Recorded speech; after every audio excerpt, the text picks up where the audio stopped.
Normally Iridium, hope you're doing all right today.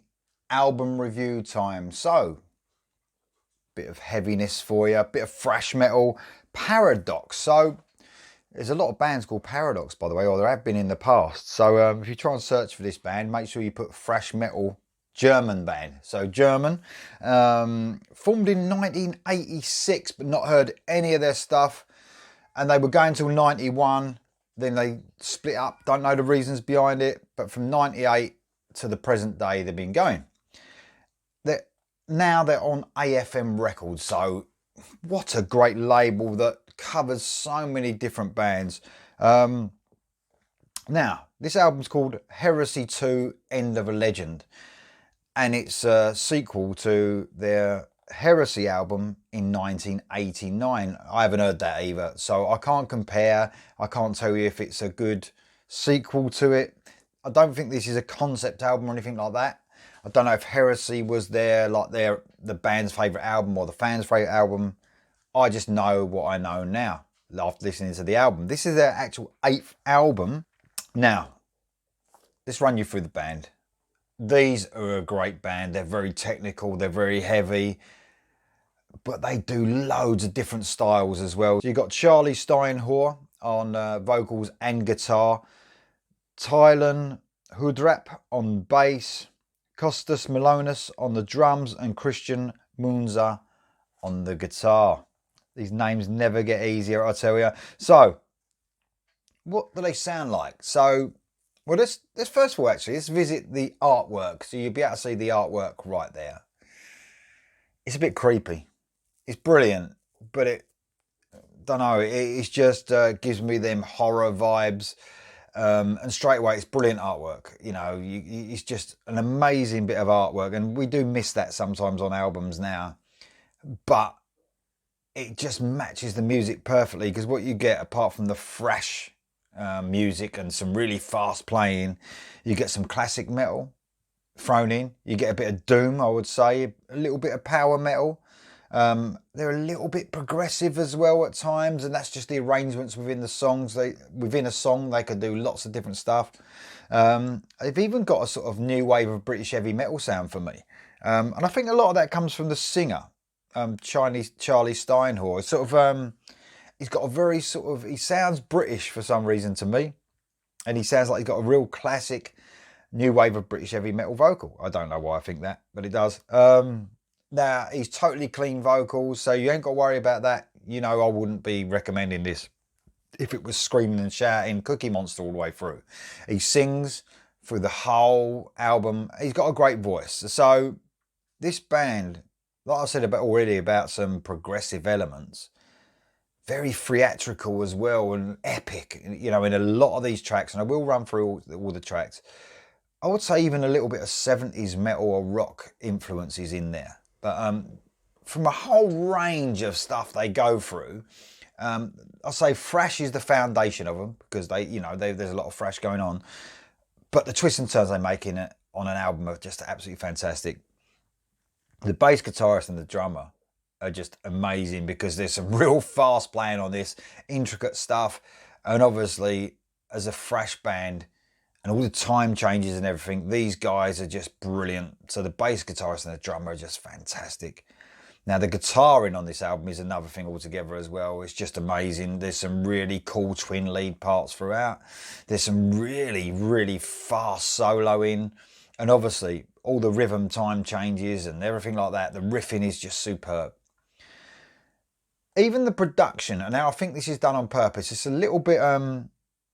it sort of even sounds a little bit classic thrash, and I think that's done on purpose. I actually really like the production. It's got a certain sound to it that you used to get with all those thrash bands back in the day. It really sort of takes you back to the thrash, maybe of the the late 80s where they're from, even the 90s. Very, very cool indeed. So track 1, Escape from the Burning. Now, there's a lot of long tracks on this, but the long tracks are really, really interesting. They just do so many twists and turns, like I said. This one's actually 7 minutes and 52 seconds long. But after a 2-minute intro, that feels like the intro to the album, if you like. So it's a long song, but you get 2 minutes of an intro to the album, if you like. And then after that, some heavy riffs kick in, and then we get our first classic thrash riffs, and we're away. So some almost high-speed neo-classical guitar work, sort of the melodies in the solo, and almost black metal feel as well in that chorus. Guitar-wise, I'm talking about. Obviously, I've already said that the singer sings totally clean, but some of the melodies and the rhythm sections and some of the guitar work feels a bit black metal at times. An epic start to the album for sure. This is a great track, Escape from the Burning.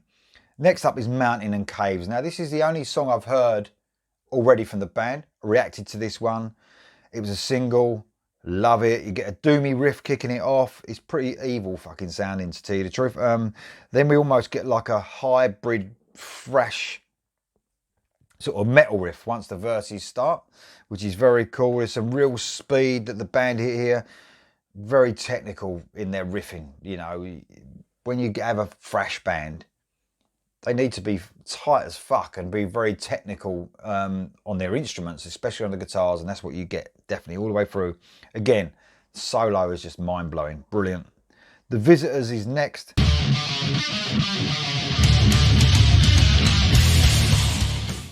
Another quite a long track, 6 minutes. We start off at full speed once again. And these guys are fast when they really want to be. They really are. A bit of a power metal chorus here as well, I would say. I love the instrumentation here.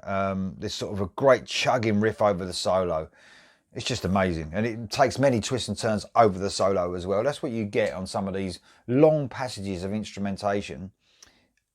In a solo, for instance, you get the rhythm changing in the background also. You get a bit of chugging, then it'll go into some groovy stuff. Absolutely brilliant. Track 4. Love this track, Children of a Virgin. So after a little horror-esque intro and an evil demon laugh, we launch into something that is a little sort of slower paced than we've had so far. We're talking medium paced, we're not talking slow at the moment. This feels a bit more like groove metal. You know, it's got a real groove to it. I love the riffy chorus where the vocals sort of loosely follow the riff. Very cool. Brilliant solo with some technical trickery. Again, some twin leads that come in and out. These guys are so clever on the guitar.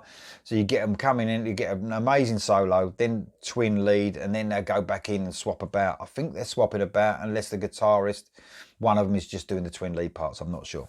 So Journey into Fear is next. Another quite a long track, 6 minutes and 42 seconds long. Bit of a doomy intro again, and then some breakneck speed again, leading into what seems like a sort of new wave of British heavy metal tune. But those thrashy grooves are sort of laid down at the same time, so it's like another cross, like a hybrid if you like. It's brilliant. Sort of goes back and forth through like a doomy feel a bit later, and then the solo again is outstanding. These guys are just top notch. Burying a Treasure is next. This is a really fast song, a stuttering riff intro, and then again it's at fast tempo again. For me this is thrashy, but again has that new wave of British heavy metal feel too. The solo is just at breakneck speed and it's just amazing. A Meeting of Minds is next. Now this is a really interesting track, 9 minutes and 9 seconds long. Acoustic guitar, plus the lead at the beginning, some nice acoustic guitar with a lead guitar. It's probably the first respite properly you get. It's almost a slow doomy ballad, if that makes any sense whatsoever. Really haunting guitar melody lines running through the track. A real epic song here. Absolutely brilliant. The speed don't really change much on this one. It's sort of the same all the way through, but some of the haunting melodies and that they play keeps the track really, really interesting. Priestly Vows is next.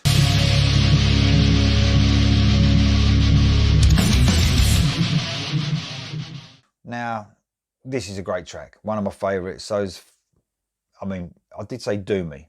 I'm talking like classic doomy. You get a bit of thunder, rain and bell tolling. What does that remind you of? Then a horror-esque riff. Sabbath does come into mind, you know, immediately as soon as I heard this. But then the thrash kicks in about a 1 minute mark and it all sounds so much heavier after the last track. So you had that sort of mellow track. Then all of a sudden it's like fucking heavy. This is true thrash metal, like in the Testament vein, if you like. Technical, heavy riffing throughout. Like I said, almost horror thrash. I don't know if it's the cover that's making me think that as well, but it's got that horror feel. We get a beautiful quiet part halfway through though, which ramps up the sort of creepiness again, before sort of exploding back into the track until it ends. Amazing. Unholy Conspiracy is next. Another one of my favourites. I know I keep saying that. Nearly 6 minutes long. Some classic Metallica vibes here. And I'm talking classic. Ride the Lightning, the Master of Puppets. A heavy groove laden track. This is a real sort of head-banging track. You just can't help it. Man, those riffs are just relentless in this song. Absolutely great. Then we get track 10, we get a Man of Sorrow prologue. So this is like going into the next track, which is a Man of Sorrow. In this prologue, there's just some church sort of male voices singing, just to creep me out a little bit more. Remind me of the Omen film. That's only for 1.5 minutes. Then we go into a Man of Sorrow. And I thought it was going to be like carrying on that horror-esque sort of thing, but all we get is sort of almost black metal in nature sort of riffs before going into some more groove-laden metal. Again, slight Metallica vibes for me here. That doomy black metal feel is also going through the verses. So very, very cool indeed. But remember, I'm talking about black metal, but I'm only talking about the music, not talking about the singing. The Great Denial is next. This is a long, epic track, 9 minutes and 26 seconds. We start sort of fast and thrashy here, and the chorus is just amazing. It slows down to give you even more heaviness. I love the way the band changes up from the full throttle thrash, then sort of gels effortlessly into that sort of super heavy groove. Amazing. Of course, with a 9 minute and 30 seconds track, the band are going to really change things up, and that's what they do on this. We get a great chuggy section at the 4 minute mark before sort of breaking into another brilliant solo, twin lead included, of course. Extended solo this is, quite long. Then we get heavy again for the last couple of minutes. The fucking cat's pissing me off. And then we lead into the last track, which is sort of like a little 1 minute and 50 seconds song called End of a Legend. It follows on from the last track, actually, goes straight into it, and an atmospheric ending to just ramp up the horror once more. I don't know why I'm thinking of horror. Some other people might not, but it's got that real dark sort of feeling to this album, with the cover included, of course, which makes me think that way. But I love this album. I think it's absolutely great. I'm really happy I've stumbled across the band. It's had some great reviews as well, so a lot of interest in this band. They've been around for so long. 8 albums, never heard of them before. Don't know what the other stuff's like. If any of you guys are listening, you know, let me know in the comments below. If you've got this album, let me know what you think. It was only out last Friday. Have you heard it yet? Let me know what you think in the comments below. I'll see you next time.